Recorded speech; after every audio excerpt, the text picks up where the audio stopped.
هم المزارعون السودانيون الذين اعتدت على أراضيهم الميليشيات الأثيوبية منذ العام 96. إن كان لديك وقت رشا، أنا معي الآن أحد المزارعين، عمنا أحمد العمدة، تفضل. هو أحد المزارعين المتضررين من مسألة الاعتداءات الأثيوبية على أراضيهم. السلام عليكم. عليكم السلام ورحمة الله وبركاته. 200 تم الاعتداء على أرضك من 95.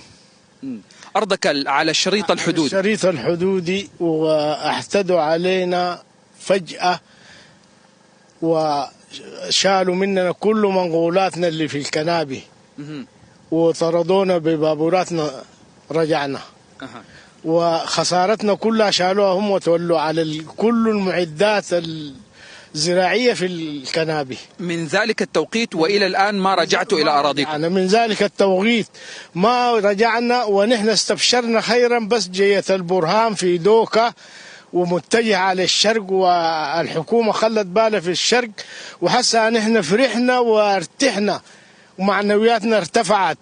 بالنسبة للأخبار الجايانة من القواتنا المسلحة نعم، يعني رشا، هذه الدموع التي يعني تتقاطر من عيون عمنا أحمد العمدة، هذه الأرض التي فقدها منذ العام 95.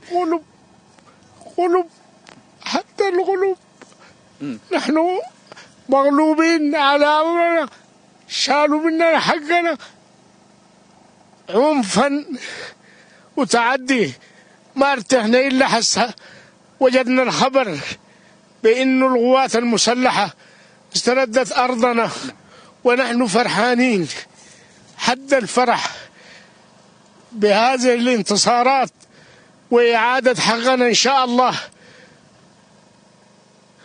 نعم، ألف مبروك عودة هذه الأراضي عمنا أحمد